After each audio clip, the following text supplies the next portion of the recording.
मंडळी, आज आहे पाडवा आणि आज ना 3.5 मुहूर्तांपैकी एक हा अर्धा मुहूर्त आहे। या दिवशी की नाही नवीन कामांना आपण सुरुवात करू शकतो, सोने खरेदी व्यवसायास प्रारंभ करू शकतो। शुभ काम करण्यास आजचा दिवस खूप शुभ मानला जातो।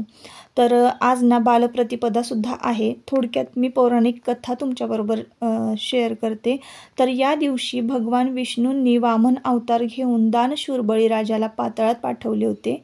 राजा बळीच्या निष्ठेवर प्रसन्न होऊन विष्णूंनी त्याला दरवर्षी या दिवशी पृथ्वीवर येण्याचा आशीर्वाद दिला होता, म्हणून हा दिवस बालप्रतिपदा म्हणून साजरा केला जातो। नमस्कार मंडळी, मी सुप्रिया स्वागत करते का छोट्याशा व्लॉगमध्ये। तर आज का नाही आजच मी पहिल्यांदा मला वाटतं एवढा छोटा व्लॉग बनवते। तर असो, आणि आजचा पाडव्याचा दिवस आहे, तर मी आज ना तुमच्याबरोबर उपीटची रेसिपी शेअर करते। सकाळी सकाळी ना उठणं लावून घेतलं, तर काय झालेलं आहे की आपला उठण्याचा व्लॉग जो आहे तो पडलाच नाही, कारण कोणालाच असं उठणं लावून व्हिडिओ शूट करावा मी असं वाटत नव्हतं। मग म्हटलं चला असू दे, आजच्या दिवशी तरी थोडंसं उठणं लावूयात, म्हणून मग फक्त हाताला उठणं लावलं, बाकी मग नंतर लावलं, पण फक्त शूट करताना हातालाच लावलं होतं। तर असो, आता ना मी तुमच्याबरोबर झटपट उपीटची रेसिपी शेअर करते। तर बघा, तेल घातलं, तेलामध्ये काजू तळून घेतले, जरा वेगळ्या पद्धतीचं हे उपीट आहे। त्याच्यानंतर कढीपत्ता मिरची त्यामध्ये घातली, छान तडतडलं ना की त्यामध्ये कांदा घातला। कांदा घातल्यानंतर थोडंसं तेल बघा बाहेर राहतं आजूबाजूला, त्यामध्ये जिरं घालायचं, म्हणजे जिरं करपत नाही। तर मी माझ्या पद्धतीनं मी तुम्हाला सांगते, मी तर असंच करते, एकदम जिरं असं डायरेक्ट तेलामध्ये नाही घालत, ते घातलं ना असं तेलामध्ये की लगेचच करपतं आणि जिऱ्याची काही वेगळी चव लागते। तर मी नेहमी अशी करते। आणि मग नंतर ना काय करायचं, कांदा भाजला की थोडंसं त्यामध्ये मीठ घालायचं आणि मग छान त्याला परतू द्यायचं आणि मग टोमॅटो घालायचं। टोमॅटो घातल्यानंतर छान हलवायचा सगळं जे मिश्रण आहे ते, आणि मग एकजीव झालं की त्यामध्ये पाणी घालायचं, पाण्याला उकळी फुटू द्यायची आणि हा रवा भाजून घेतलेला आहे मी, तो छान गरगटायचा। तर अशा पद्धतीनं मी एकदम साध्या सोप्या पद्धतीनं मी उपीट करते। आता यामध्ये हळद नाही बरं का घातलेली, काय करायचं आपल्याला पांढरं उपीट करायचं आहे, नंतर त्यामुळे हळद नाही घालायची, पांढरं उपीट असं कधीतरी करून बघा, थोडंसं खायला जरा वेगळं काहीतरी वेगळी टेस्ट। तर भाजून घेतलेला आहे रवा आणि गरगटायचा आहे छान। आता थोडा जाडसर रवा असेल ना तर तुमचा रवा खूप छान उपीट सुट्ट होणार आहे। माझ्याकडे ना मी करंजीसाठी हा रवा भरला होता ना, तर हा बारीक रवा होता आणि पाण्याचं प्रमाण म्हणजे थोडं जरा जास्तच झालं होतं, पण तरी पण असंच उपीट असायला पाहिजे, व्हायला पाहिजे। एकदम असं ड्राय घशात असं अडकणारं झालं ना की मग खावंसं वाटत नाही। तर सकाळी सकाळी ना तुमच्या दादांना मी उठणं लावलं आणि आंघोळीला पाठवलं, आणि आधी मग मी नाश्त्याला सुरुवात केली। नाश्ता आता इथे उपीट तयार झालेला आहे आपल्या। उपीट आता हे दादांना देऊया तुमच्या, आणि मग लगेचच औक्षणाला सुरुवात करणार आहे। आज आहे पाडवा, तर तुम्हाला माहिती आहे हा दिवस पती पत्नीच्या नात्यासाठी विशेष मानला जातो। या दिवशी पत्नी आपल्या पतीचे औक्षण करून त्याला दीर्घ आयुष्य लाभावं यासाठी प्रार्थना करते। पती पत्नीला भेटवस्तू देत असतो।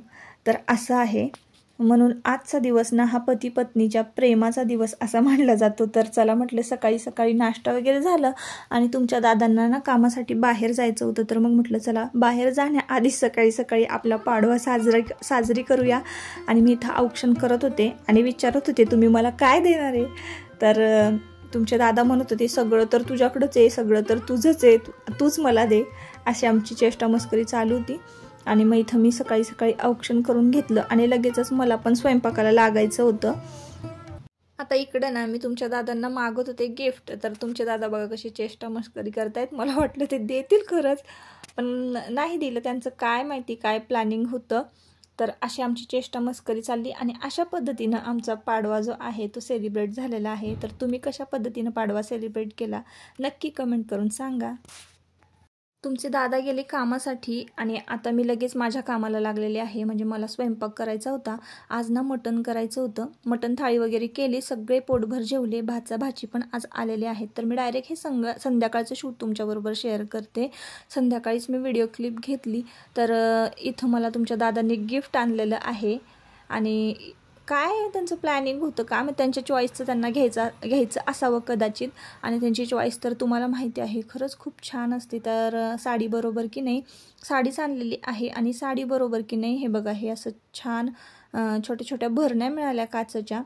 तर आता ना दिवाळीमुळे साडीवर काहीतरी फ्री, काहीतरी भेट किंवा काहीतरी सूट असतंच, म्हणजे सूट मिळते.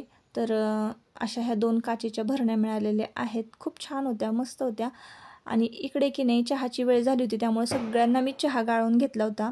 आणि दुपारच्या वेळेला ना भाचा आणि भाची म्हणजे नंदबाईची मुलं आली होतीत ना सुट्ट्यांसाठी आली होती. तर असो, आता इकडे बघा मस्त साडी, खरंच खूप मला आवडली, इतकी छान. आणि अशी साडी माझ्याकडे नव्हती. तर या साडीचं काहीतरी कल्पवेल असं या साडीचं नाव आहे.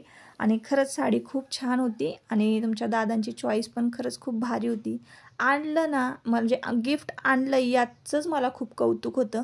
कारण आजकाल कसं आहे की कोणी कुणाचं एवढं कौतुक करत नाही, पण तुमच्या दादांना खूप बारीक सारीक गोष्टींचा विचार करतात आणि प्रत्येक गोष्ट म्हणजे मी बोलायच्या आधीच माझ्या हातावर हजर असते, मला दिलेली असते त्यांनी. तर असं आहे. साडी खूप छान होती, सगळ्यांना आवडली. मी सुद्धा निरखून बघितली. सूत खूप सॉफ्ट आहे, तुम्हाला घ्यायची असेल तर घ्या. आता याची किंमत तर बघा 1800 रुपयापर्यंत ही साडी आलेली आहे. अगदी आपण जुन्या काळात शालू घालायचो की नाही तशीच ही साडी आहे. एकदम बारीक असे वेल आहेत आणि काठेला एकदम अशी जाड किनार आहे, सिल्वरमध्ये आहे वर्क सगळं साडीचं. आणि सूत पण खूप छान आहे. बघा हा ब्लाऊज पीस आहे, छान बारीक बारीक बुट्ट्या आहेत आणि बॉर्डर आहे. आणि सेम टू सेम घातल्यानंतर शालूसारखीच ही साडी वाटणार आहे. तर अशी आहे. तुमच्या दादांची चॉईस आणि पदरसुद्धा छान भरजरीत होता. आता आहे ना, ही आमच्या सासूबाईंना दाखवायला दिली तर त्यांना पण ही साडी इतकी आवडली ना, त्यांनी लगेचच वेअर करायला घेतली. म्हणजे त्यांनी बघितली आधी कशी आहे, काय आहे, आणि मग त्यानंतर त्यांना इतकी आवडली ना, तर लगेचच त्यांनी घालून बघायला सुरुवात केली.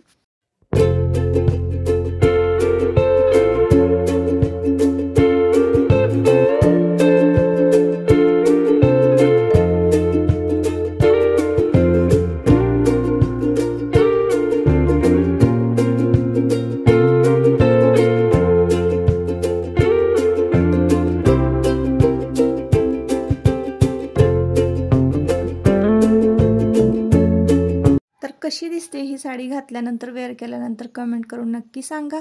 आणि आजची थाळी ना अशी होती. तर काही जण की नाही, आपले व्ह्यूवर्स जे आहेत ते नॉनव्हेजचं म्हणजे रेसिपी एवढी बघत नाही किंवा त्यांना आवडतही नाही. तर म्हटलं चला फक्त थाळी शेअर करूया. तर संध्याकाळी तुमचे दादा आल्यानंतर ना अशी थाळी मी त्यांना करून दिली होती. पोटभर त्यांचं जेवण झालं आणि अशा पद्धतीनं आजचा दिवस गेला. तर आजच्या ब्लॉगचा मी इथंच शेवट करते. परत आपण पुन्हा भेटूया नवीन एका ब्लॉगमध्ये. ब्लॉग आवडला असेल तर लाईक आणि हाईप नक्की करा. चला बाय बाय.